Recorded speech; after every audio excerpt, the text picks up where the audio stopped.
Me oleme siin Mart Helme 75. juubeli intervjuud tegemas, mina olen Kivisildnik ja mul on täiesti praktiline ja eluline küsimus, kuidas see on õnnestunud. Sest minu paljud sõbrad on juba siit maailmast lahkunud, kuigi ma ei ole veel selle juubelile kaugeltki lähedal, et see ei ole lihtne, eriti loomingulistel inimestel. Ei, mina ei saa küll öelda, et see ei ole lihtne. See on lihtsalt nii läinud, see on kulgemine. Ja ma ei ole nagu sellest kunagi probleemi teinud, kui vana ma olen. Ma olen elu võtnud täpselt niimoodi, et nüüd on seda vaja teha ja nüüd on seda vaja teha ja nüüd on sellest võimalik rõõmu tunda ja nüüd oleme selle ära teinud ja see asi on ühel pool. Ja võib-olla üks niisugune soovitus või võib-olla ka mingisugune saladus selle asja juures on see, et ma ei vaata üle ela tagasi. Ma ei nostalgitse. Joo, küll oli tore aeg, oi, küll ma olin noor ja küll mul oli hea tervis ja küll sai pulli ja küll sai seda ja teist. Võib-olla see, et ma ikka vaatan kogu aeg ette. Ja ma vaatan praegu isegi ka. Selles vanuses ma vaatan ikka ette. Ma ei mõtle selle peale, et mis ma nüüd enam siin punnitan, et suurem osa elust on elatud juba. No isegi kui veel mingi 25 aastat on, see ei ole ju võrreldav sellega, mis juba on mööda läinud. Et kunagi üks tuttav arst ütles, et tead, kõik need jutud sellest, et tervislik toitumine ja seal on oma elements asja juures, aga elada tuleb rõõmsalt. Ma just rõõmsalt ei ole osanud elada, võib-olla ma olen osanud elada toimekalt. Ja need mõlemad on väga tähtsad omadused pikaealisuse juures. Mitte, et 75 oleks nüüd maailma rekord, aga me siin enne rääkisime just brittide uuringust, mis ikkagi tõestas seda, et inimesed, kes on üle 100 aasta vana, võivad küll korralikult suitsetada ja ka napsigi võtta oma jagu, aga nad on heas vormis, nad ei ole oma tegevust lõpetanud ja nad on tundnud elust rõõmu. Ja ma praegu saan aru, et vähemalt need napsi ja selle kohta ei ole jutuks tulnud, aga tegusus ja positiivsus on täiesti nagu tuvastatav. Kogu aeg peab olema ikkagi mingi eesmärk ja kas ta nüüd unistus just on, aga mingi eesmärk. Näiteks ma ütlen niisuguse asja, et ma olen viimasel ajal, ma ei ole mingi tehnikahuviline olnud, aga võib-olla siin mingi nostalgia element lööb välja. Ma olen viimasel ajal hakanud vaatama niisugust oma lapsepõlves ja ma olen kunagi teinud ka siin meie uute uudiste jaoks ühe väikese sellise videoklipi, kus ma räägin oma kogemustest sellise nõukogudeaegse suhteliselt luksusliku autoga nimega ZIM. Zavodimeni Molotova, ma arvan, lühendatult siis ZIM. Et oma lapsepõlves, kus me käisime selle ZIM-iga Peterburis, tolle Leningradis ja mis mälestused mul kõik sellega on. Ja nüüd ma olen hakanud vaatama, kas kuskil müüakse ZIM-e ja mis hinnaga müüakse. Äkki ostaks, mul ei ole ju teise ilma, surilinnal taskud ei ole, nagu öeldakse. Et ma teise ilma seda kaasa ei võta, aga mul on nagu see, võib-olla see on selline nostalgia moment siin asja juures, et ma olen mõelnud, et ostaks ühe ZIM-i, teeks korda, tuletaks lapsepõlve meelde, sõidaks veel vanu higi, talvel ei sõidaks, aga vahetevahel sõidaks ja ühesõnaga, see on ka mingisugune väike eesmärk. Et kogu aeg peab olema ikkagi midagi, mille poole püüelda. Et ei saa niimoodi istuma jääda, et mul siit valutab ja mul sealt valutab ja enam ei jõua nii raskeid kive tõsta. Muidugi ei jõua. Kui ma võrdlen ennast sellega, mis ma olin veel kas või mingi 5-6 aastat tagasi, ei ole enam nii tugev. Et võib ju rääkida sellest, et säilitame nooruslikkuse. Midagi ei ole teha. Väsid kiiremini ja taastud aeglasemalt, aga sellest tuleb lihtsalt endale aru anda ja sellega tuleb kohaneda, aga seda ei saa panna endale peale piiranguks. Tahaks selle ZIM-i kohta küsida. Ma saan aru, et ma ei ole väga auto nagu ekspert, aga et see on ilmselt nagu midagi kraad kangemat kui Volga. Või mingisugune väga kõrge klassi nagu eliitmasin, et kas need liigub tänapäeval üldse? Liigub küll, ma siin hiljaaegu vaatasin, oli müüa just üks, ta oli võrdlemisi logu muidugi. Ikkagi väga tõsist remonti tahab, ma arvan, et hind oli vist 12 000 eurot, aga ma kujutan ette, et sinna läheb vähemalt 2-3 korda rohkem sisse, kui teda restaureerima hakata. Aga seda raha saaks panna ju jupi kaupa ja teed seda ja teed see teist ja vahetad mingid sillad ära või remondid seal pidurid ära, remondid mootori ära, siis värvid. Et see oleks selge, et mitme aasta projekt. ja noh, siis on jälle see, et siis tuleb hakata otsima, et kes teeb ja kui usaldusväärne see tegija on, kui kvaliteetselt ta teeb. Et noh, see on niisugune elu sisustamine mingi mänguga. Ma pean ütlema, et mulle natuke on eeskujuks olnud minu äiapapa, kes küll väga vanaks ei elanud, 84-aastaseks, aga kes säilitas teatud lapsemeelsuse kuni elu lõpuni välja ja võttis elu kui niisugust mängu. Et see on tore asi, sellega ma saan mängida.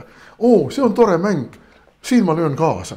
Et kui sa säilitad niisuguse teatud mängulusti selle elu juures, siis ma arvan, et see aitab elada.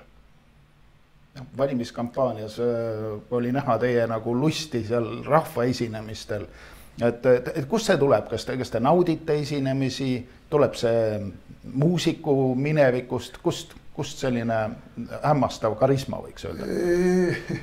Ennast kõrvalt ei näe, aga ma arvan, et siin on kaks olulist elementi. Üks on tõesti see, et mul on see väga pikaajaline lavakogemus.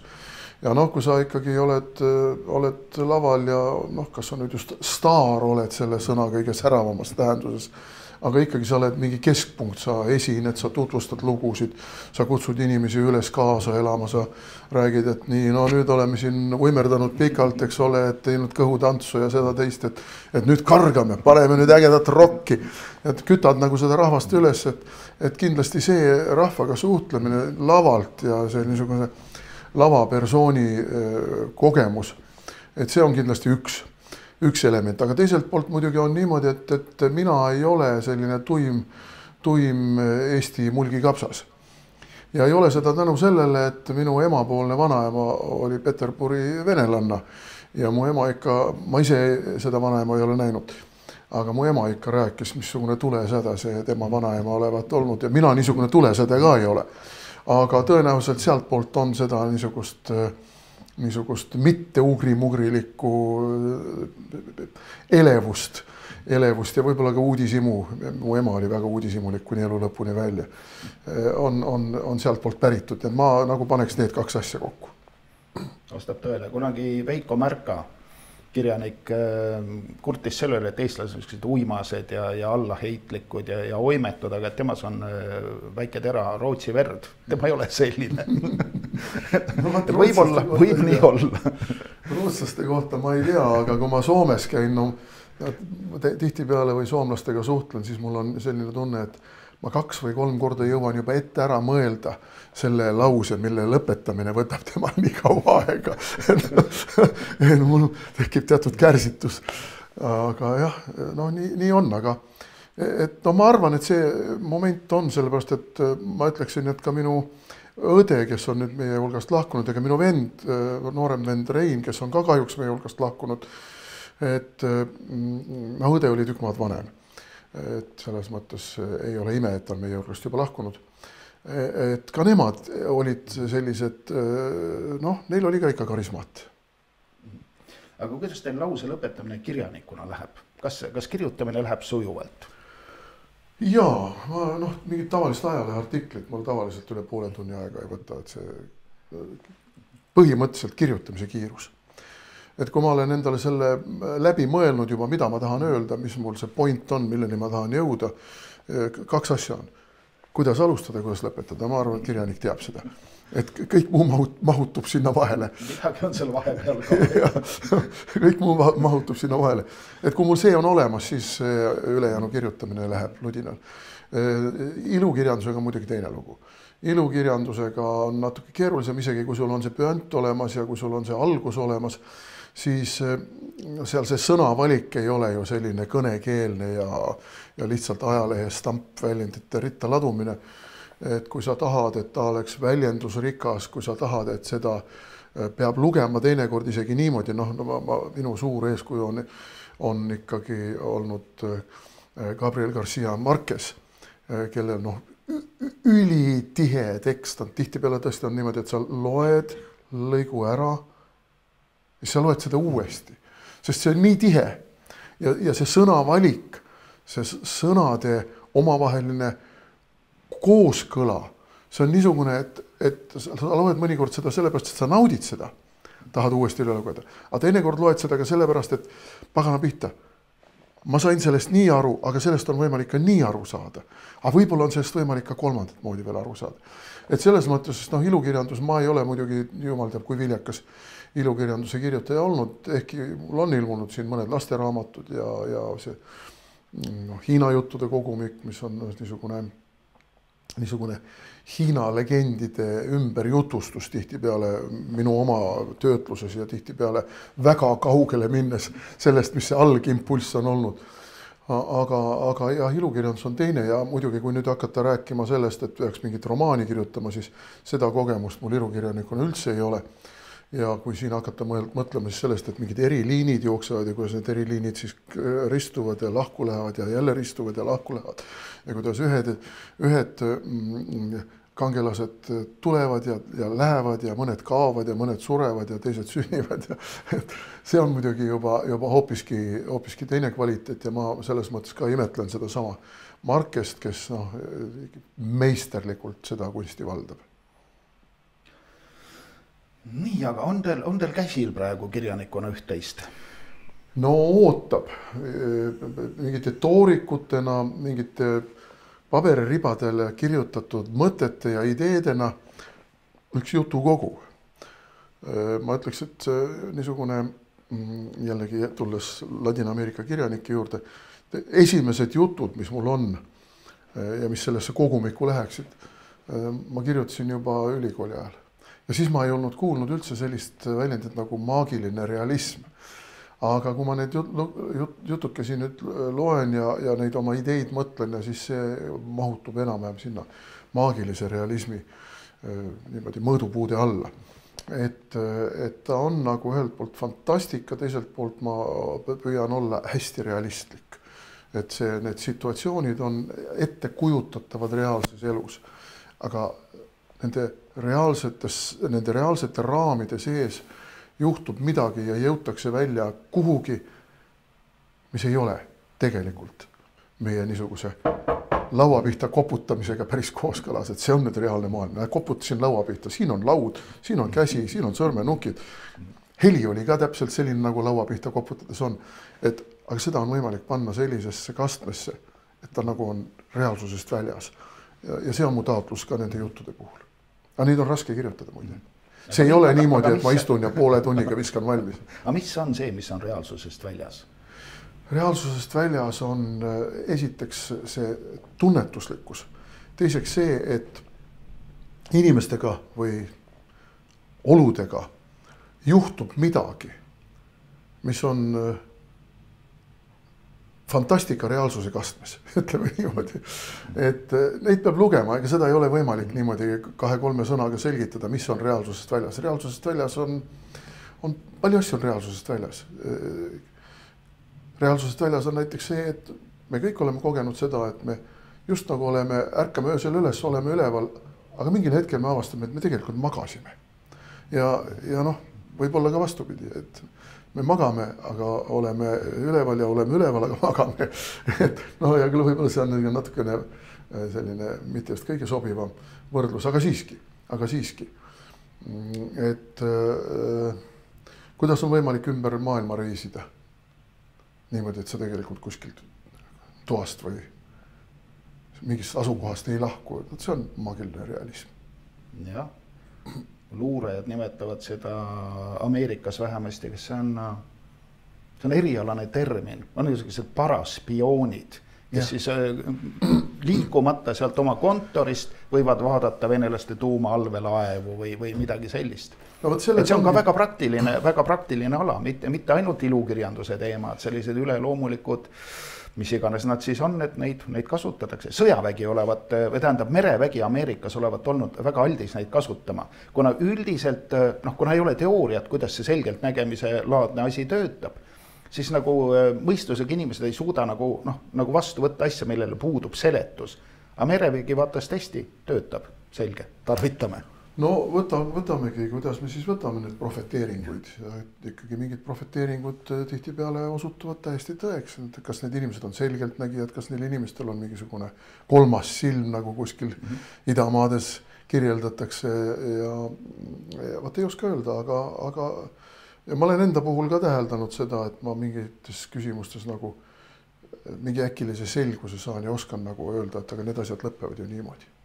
Praegu meenuvad, minu meelest olete te Ukraina sõda ennustanud või ette näinud või teie analüüs on nagu sinna välja jõudnud, mis oli kuskil võib-olla aastal 2008. Ma ei tea, kas te ise mäletate seda? Mul praegu on raske nagu meelde tuletada, kas see võis olla mõnes leheartiklis või oli see mõnes raadiosaates? Jah, ma ka ei oska öelda, kus ma võisin seda öelda, aga põhimõtteliselt ma ennustasin küll ette seda. Ega siin ei ole nüüd väga suurt selgelt nägemist, tihtipeale on muidugi ka vaja teatud sellist analüütilist võimekust, aga analüütilise võimekuse puhul see tõenäosuse realiseerumise protsent sõltub ka sellest, kui palju sul on käes adekvaatset andmebaasi. Ja adekvaatne andmebaas sõltub jällegi sellest, et sa tihtipeale kõrvutad ka omavahel täiesti vastuolulisi allikaid ja oskad eristada, mis on propaganda ja mis ei ole propaganda. Ja missugused on ikkagi niisugused realistlikud parameetrid alates demograafiast, lõpetades ilmastikuga ja relvastusega ja mingite kogemustega, mis mingitel erinevatel riikidel on, peab ütlema, et ikkagi suured riigid, suure diplomaatilise kogemusega riigid, nende poliitikud ja diplomaadid juba kuidagi nagu luuüdiga saavad kaasa mingisuguseid oskusi, kogemusi, mida väiksematel riikidel nagu ei olegi kuskilt võtta. Isegi see reaalse elu kogemus, kui me võtame nüüd niimoodi, et inimese elu on piiratud, me räägime praegu sellest, et ma olen 75, tore. Aga isegi kui ma elan veel 25 aastat, elan 30 aastat, minu elu on ikkagi piiratud ainult selle mingisuguse ümmarguse sajandiga. Aga pärast mind tuleb veel, ma ei tea, kui palju sajandeid. Enne mind on olnud, ma ei tea, kui palju sajandeid. Ja nüüd küsimus ongi selles, et mingid traditsioonid, mingisugused etnilised, religioossed, riiklikud kogemused nagu suurtes riikides ladestuvad inimestesse teistmoodi kui väikestes riikides, mis elavad kogu aeg peost suhu. Ja seda peab oskama tunnetada ja tajuda. Ja ma arvan, et mul see tunnetus ja taju on ka tänu sellele, et ma olen suhteliselt avarat rahvusvahelist suhtlust vähemalt teatud perioodil suutnud praktiseerida ja läbi elada. Mul on see tekkinud mingis ulatuses, ma ei ütle, et see on absoluutne. Aga mingis ulatuses ja see annab mulle ilmselt mingisuguse võime analüüsida ja teha järeldusi, mida piiratuma kogemusega inimestel ei ole võimalik teha. Siin tekib kohe kiusatus panna nüüd teie analüüsivõime või läbilägemise oskus nagu proovile, et mis olukorras me praegu oleme ja mis meid nagu lähemal ajal ees ootab, eriti kui arvestada, et sõjapinged on väga kõrgel, Ameerikas on valimised tulemas, mis võivad minna nii ja teistmoodi. Et kuidas te näete, mis meid ootab? Murdepunkt on see igal juhul. Senine maailmakord on ikkagi vangub jalgadel ja on täiesti selge, et kui me vaatame jällegi, siin ei ole väga suurt mingisugust selgelt nägemist vaja, kui me vaatame puht kogemuslikult, siis see lääne keskne maailmakord laguneb. Seda lihtsalt suur osa või suurem osa isegi maailmast, maailma riikidest, maailma tsivilisatsioonide esindajatest ei tunnusta enam. Ja seda me näeme ju, et mingi rahvusvaheline õigus, nii nagu ta on, seda kõik rikuvad. Ameeriklased rikuvad seda, hiinlased rikuvad seda, venelased rikuvad seda, rääkimata mingitest moslemitest, eks ole, kes kunagi ei ole seda tahtnud seda järgida. Ja juba kui see reeglitel põhinev maailmakord laguneb, siis selle tulemused saavad olla loomulikult niisugused, et igaüks hakkab kahmama sealt, kus ta kahmata saab. Ja meie oleme kahjuks niisugune väike ja nõrk riigikene siin ja mitte just ülemäära suure demograafilise ja poliitilise ja sõjalise ja muu sügavusega rahvas. Et me paratamatult sattume selles murrangu olukorras sellisesse situatsioone, kus kõigil tekib kiusatus meid ära kasutada ja ära kasutada vahetusrahana. Et kui kujutame ette, ameeriklased, kes projitseerivad oma tegevust ja konflikte ette aasta, 10 aastat, 20 aastat, ütlevad, et nende põhirivaal on praegu Hiina. ja Hiinaga on neil ikka väga raske hakkama saada väga paljudel erinevatel põhjustel, mida ma ei hakka praegu analüüsima. Ja selles olukorras on neil vaja, mida? Neil on vaja kahe teise regionaalse suurriigi neutraalsust või toetust. Ja need kaks regionaalset suurriiki on Venemaa, kes on kõige lisaks transkontinentaalne riik, ja India. Ja kui India jääb neutraalseks ja Venemaa jääb neutraalseks, siis on ameeriklastel nagu hoopiski teine mänguväli hiinlastega jõu katsumiseks. Kui venelased jäävad kokku hiinlastega ja nagu me saime just äsja uudise, et India reguleeris oma Himaalaja piirikonflikti Hiinaga ja kui Venemaa ja Hiina isegi moraalselt, majanduslikult ainult toetavad Hiinat, ameeriklastel pole mingit lootust. See on nii suur ja võimas vastukaal, et pole mingit lootust, sest Euroopa on alla käinud, Euroopa Liit tõenäoliselt laguneb, NATO tõenäoliselt laguneb ja selles olukorras võib Ameerika ja Ameerikat juhtiv süvariik käituda täiesti irratsionaalse meeleheite loogika kohaselt. Ja see irratsionaalse meeleheite loogika ütleb, et nüüd tuleb iga hinna eest püüda ikkagi venelased üles osta ja me võime olla üks rahadest, mida selleks ülesostmiseks kasutatakse. Või teine võimalus, Venemaad on vaja siduda ja nõrgestada lakkamatute piirikonfliktidega ja sellepärast tuleb Venemaa naaberriigid alates Soomest ja lõpetades Rumeeniaga sõtta lükata. Et missugune stsenaarium realiseerub, ma ei ütle praegu. Ütlen nii palju, et kui me vaatame seda Ameerika valimiste konteksti, siis Kamala Harrise võidu korral on tõenäolisem sõjastsenaarium. Donald Trumpi võidu korral on tõenäolisem kauplemistsenaarium. Aga me oleme siin mängus sees igal juhul. Nüüd on veel kolmas ja vahevariant. Trump küll võidab, aga demokraadid otsustavad, et me ei anna seda asja niimoodi käest ära, me paneme maja põlema. Ja kogu rahvusvaheline süsteem lendab vastu taevast ja tuleb nii sõda kui kauplemine. Mul ei ole hetkel nii palju informatsiooni ja mul ei ole ka seda kolmandat silma, et ma nüüd ütleksin praegu, et üks, teine või kolmas stsenaarium realiseeruvad. Aga see on see murdepunkt ja me oleme selles murdepunktis naha ja karvadega sees ja me päris kuiva nahaga sellest välja ei tule nii või teisiti. Aga mida Eesti saaks teha, et asjad kõige paremini laabuksid meie jaoks? No ega me oleme aja maha maganud ja me oleme mänginud ainult ühele kaardile ja see üks kaart on Ameerika Ühendriigid ja noh, meil oleks vaja poliitilist murrangut, meil oleks vaja teist valitsust, mitte nukuvalitsust, vaid valitsust, mis esiplaanile seab Eesti rahvuslikud huvid ja isegi kui tuleb siis sõjasarv puhub, siis me ütleme, et aga meil on tropid kõrvas, meie ei kuulnud. et noh, igasugune sõtta sattumine on meile ka täiesti selgelt rahvuslik katastroof. Meil on rahu ajal väga raske endaga. Meil on rahu ajalgi raske ja Ukraina sõda on meile toonud 2,5% juurde mitte eestikeelset rahvast. Et noh, me oleme raskes olukorras nii või teisiti. Me ei suutnud läbi närida ja ära seedida seda nõukogude aegset päranditki etnosena neid nii-öelda sulatada siia. Ja see tasapisi hakkas juba toimuma ja nüüd tuli litaki 2,5% slaavikeelset rahvast juurde. Et no, seda me seedime siin järgmise inimpõlve. Et meil on vaja rahvuslikku ja patriootilist valitsust. Ja noh, ma küll vahetevahel tunnen, nagu ma ütlesin, et ma väsin kiiremini taastun aeglasemalt.